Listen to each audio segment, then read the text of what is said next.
Hi, I'm Alexey Pajitnov. I'm creator of Tetris, and this is an interview for playNOmore.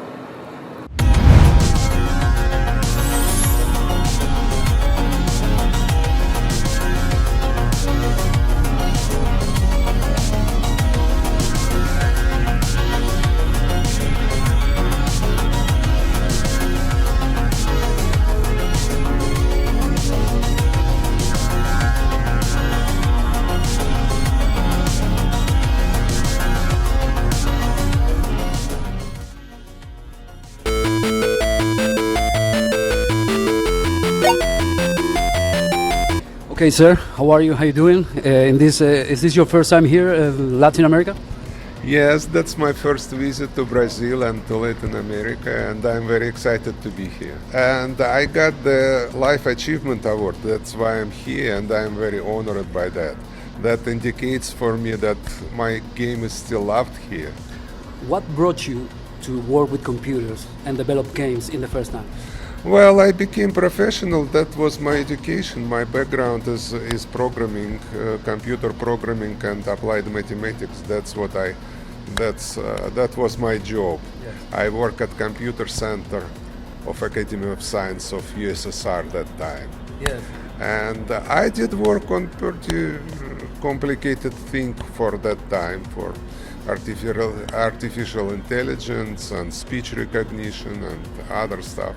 But my heart was in puzzles and love and Yes. in games and riddles and this kind of stuff. So every spare minute I used to put together some small stuff, and Tetris was one of them. So your specialty are puzzle games. Later on, it became my specialty. Yeah. But the time I created Tetris, my specialty was automatic speech recognition. It was 84. 84. Yes. Almost 40 years ago. Almost. Just like me. I'm 40 years old. Almost there. Yeah, Almost I there. see. So Tetris is your Yes, we are almost the same. same age. What can you tell me when the government took your games or the right of the games? How you felt at that time? Well, that wasn't that simple. When I saw the interest to the game, I realized that either I will fight for my rights for all my life, Yes. either I just use this game to become well known and promote my other games, which I have whole bunch of, you know. Yes, yes. So that was my strategic decision to grant the right to my employer for number of years. Yes. And get their help to have a proper publishing. Exactly. And I think I was right. So with time being, the rights revert to me, and I'm happy now so far. What can you tell me about Hank Rogers? Hank Rogers, he is a best friend of mine for many years already. He was a publisher of the games in Japan. Bulletproof Software was his company, and he was a game creator as well. He designed the very first role play game for Yes. Japanese called Black Onyx, Black Onyx. and he published it by himself in Japan. So he was He was a relentless man. absolutely, and he saw the Tetris.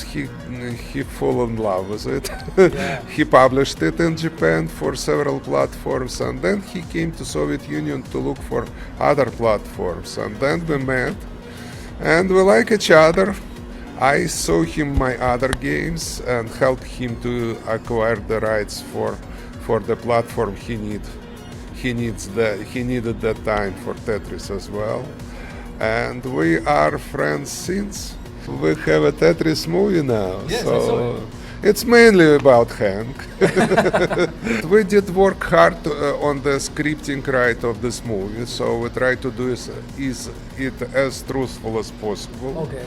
And everything as far as deal is concerned, the characters, the involvement, all the Or the business. all the business part is very accurate. Accurate. Okay. Accurate. What about the chase in the car chase? Well, that's a little bit Hollywoodish stuff which need for you to entertain, exactly. to get a pleasure out of the movie. Exactly, Yeah, it's a bit exaggeration, you know. Every movie has a little bit of exaggeration. Exactly. Every biopic has that. Exactly. So what can you tell me about when the game was released for the Game Boy? It was a huge success. Why do you think that the people love so much your game? Well, Game Boy was success for a wide audience. For hot puzzlers, the very first computer edition was very big deal. Okay.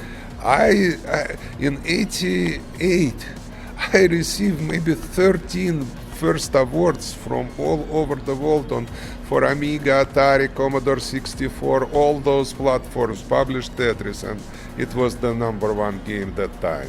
So that's when I feel I am famous. Okay. So Game Boy was somewhere in America, in Japan. Okay.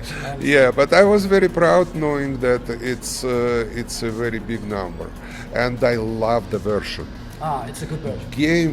Game Boy version is, I mean, the device is absolutely perfect for Tetris. Exactly. And Tetris is very good fit to Game Boy to be bundled with. So that was a very sweetest deal in industry for a number of years. Okay, so and what can you tell me about the time you worked with Microsoft?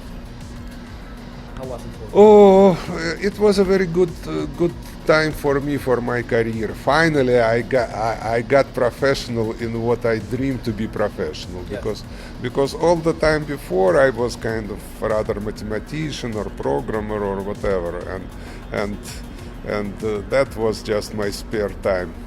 And in Microsoft I become really professional game designer. So I didn't code anymore. I just wrote the spec for people, and it was very productive year. I made a very good title, which I'm still proud of. It's called Pandora's Box. Pandora's Box, yes. I love this. But I was very proud that it was 3 different pirate versions in Russia for this game. Okay. They compete each other. No, don't say. Really? Yes. I didn't know that. Yeah. In Russia. In Russia, three different. I had them all.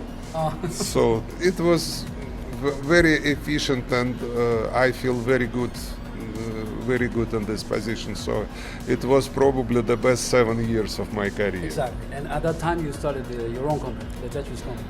The Tetris company will start with Hank a little bit earlier on the background, but it becomes really strong. Yes, after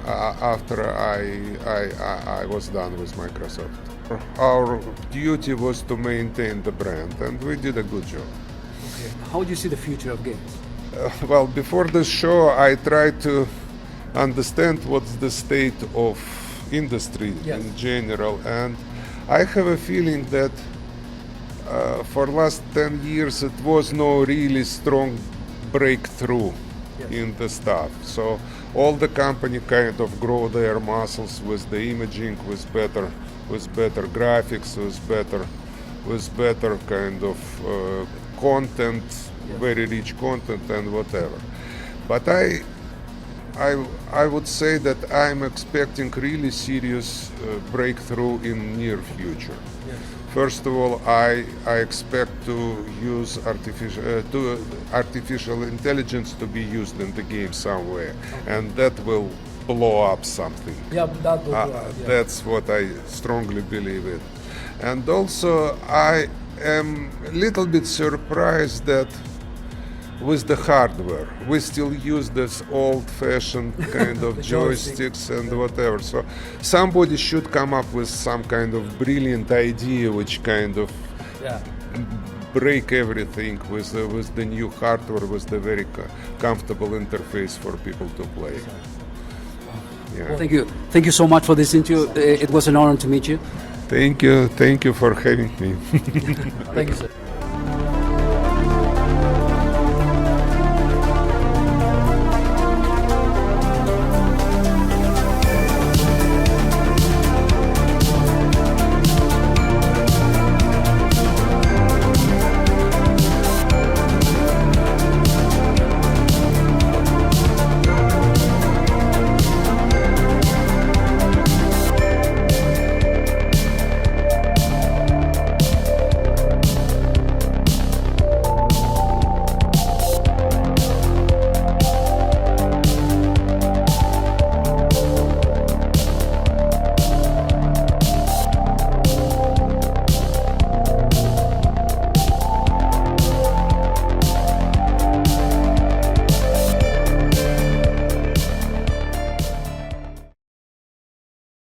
Play no more, Argentina.